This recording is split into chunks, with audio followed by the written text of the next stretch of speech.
कभी सोचा है जो अपने घरों में पंप लगा रहता है वो कैसे वर्क करता है, कैसा इसका वर्किंग प्रिंसिपल है, इसके बारे में आपको डिटेल में बताएंगे। इसका वर्किंग प्रिंसिपल कैसा रहता है, कैसा इसका कंस्ट्रक्शन है मोटर का, इसके बारे में डिटेल में बताएंगे। ऐसी वीडियो देखने के लिए लास्ट तक बने रहे और हमारे चैनल के नोटिफिकेशन ऑन करके रेगुलर अपडेट हमारे वीडियो की देखते रहे।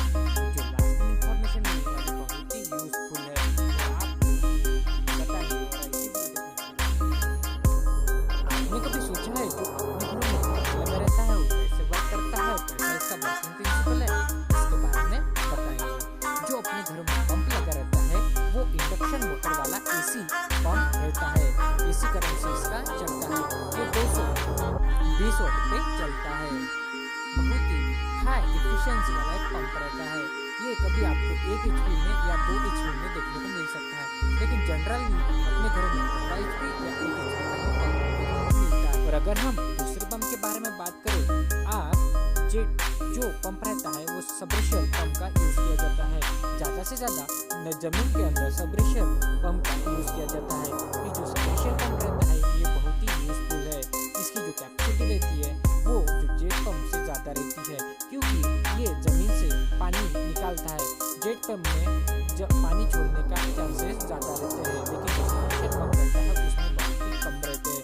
इसके कारण ज़्यादा से ज़्यादा लोग सबरेशियल पंप का यूज करते हैं। लेकिन 90s के ज़माने में अपने यहाँ जेट पंप का ज़्यादा से ज़्यादा यूज किया जाता था, क्योंकि जेट पंप जो रहता था, क्योंकि अपने पास जो सबरेशियल वाली टेक्नोलॉजी नहीं थी, इसलिए जेट की टेक्नोलॉजी थी, इसके लिए अपन जेट का यूज करते थे। और उस टाइम पे सबरेशियल पंप का आविष्कार भी नहीं हुआ था, इसके लिए अपन जेट का यूज करते थे। लेकिन कुछ कारण एडवांस होने के कारण अभी हम सबरेशियल पंप का ज़्यादा से ज़्यादा यूज करते हैं।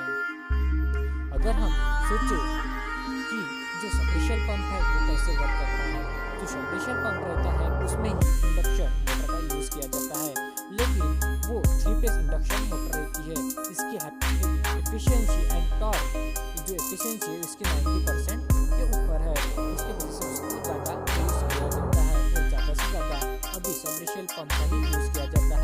लेकिन जो सबरेशियल पंप रहता है वो 3 फेज से काम करता है, लेकिन अपने घरों में 3 फेज करंट आना पॉसिबल नहीं रहता, तो उसको पैनल थ्रू 3 फेज करंट कराया जाता है। इसकी वजह से वो वर्क करता है। और आपने कभी सोचा होगा सिंगल फेज करंट को पैनल के थ्रू 3 फेज कन्वर्ट करके जो सबरेशियल पंप रहता है उसको दिया जाता है। और उसी तरह अपना पंप, अगर हम दोनों पंप के बारे में बात करें तो दोनों पंप के जो वर्किंग प्रिंसिपल है वो सेम ही रहते हैं। ऑलमोस्ट इनके जो वर्क है वो सेम ही है, बस इनके सप्लाई एंड उसके जो कंस्ट्रक्शन है वो अलग अलग डिफरेंट इसमें है। जो अपना सबरेशियल पंप है उसका जो कंस्ट्रक्शन है वो अलग है, और जो जेट पंप है उसका अलग। आपने जो घरों में पंप लगा रहता है उसको जरूर देखा होगा, लेकिन इसका वर्किंग प्रिंसिपल 3 चीज़ों पे डिपेंडेंट रहता है। पहली मोटर, दूसरा प्रोपेलर और दूसरी इसका जेट। मेनली जो जेट रहता है उसमें हवा जो वैक्यूम करने का काम वो ब्लेड करता है, ब्लेड से ही पानी अंदर खींचा जाता है। अभी हम समझेंगे कि उसका वर्किंग प्रिंसिपल कैसा रहता है और कैसा इसका वर्क रहता है। ऐसी वीडियो देखने के लिए लास्ट तक हमारे साथ बने रहे। और जो लास्ट में इंफॉर्मेशन मिलने वाली है बहुत ही गजब की है। आपने मोटर तो जरूर देखी होगी, लेकिन उसका प्रिंसिपल देखा है कैसे काम करता है। जनरली जो अपनी मोटर रहती है वो मेनली इंडक्शन मोटर रहती है। इंडक्शन मोटर को लग के ही कनेक्टेड जेट रहता है। जेट अपना जो रहता है वो शाफ्ट के थ्रू मोटर शाफ्ट के थ्रू जेट से कनेक्टेड रहती है। और जेट के अंदर अपना एक प्रोपेलर लगा रहता है। जो प्रोपेलर है वो एक मतलब गति से घूमता है। गति से घूमने के कारण उसमें वैक्यूम क्रिएट होता है। जो इनलेट रहता है वो वैक्यूम के लिए रहता है, और जो आउटलेट रहता है वो बाहर एयर फेंकने के लिए या वाटर फेंकने के लिए मान सकते हो अपन। जैसे ही अपनी मोटर स्टार्ट होती है तो वो वैक्यूम क्रिएट करना शुरू कर देता है। वैक्यूम क्रिएट करने के कारण जो कोई जेट मोटर में फुटबॉल लगे रहते हैं, और फुटबॉल की सहायता से उसमें पानी खींचा जाता है, और पानी खींचने के कारण उसमें वाटर फ्लो होना शुरू हो जाता है। वही वर्किंग प्रिंसिपल रहता है।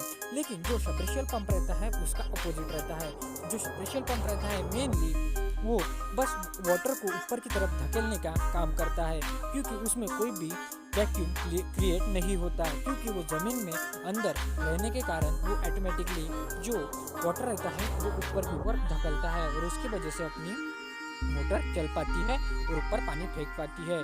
लेकिन जो अपनी मोटर रहती है, इसमें जो अपना मोटर का शाफ्ट रहता है वो फुटबॉल से कनेक्टेड रहता है और वही घुमाता है। लेकिन जो अपने मोटर का जेट रहता है, जेट पंप का जो जेट रहता है और जो अपने सबमर्सिबल का जो पंप रहता है वो दोनों में डिफरेंट रहता है। वो कभी कभी आपको दोनों डिफरेंट टाइप में देखने को मिले। अगर हम दोनों पंप के डिफरेंशियल के बारे में बात करें तो जनरली जो अपना 3 फेस पंप रहता है, जो मतलब सबमर्सिबल पंप रहता है, मेनली वो 3 फेस करंट पे रन करता है। लेकिन वो पैनल थ्रू उसको सिंगल फेस से 3 फेस किया जाता है। लेकिन जो जेट पंप रहता है वो सिंगल फेस पे काम करता है, उसको सिंगल फेस पे ही उसको करंट लगता है, उसको कोई भी 3 फेस की ज़रूरत नहीं पड़ती, ओनली उसको सिंगल फेस का ज़रूरत पड़ती है और उसका जो वर्किंग है और जो मेंटेनेंस है बहुत ही कम रहता है।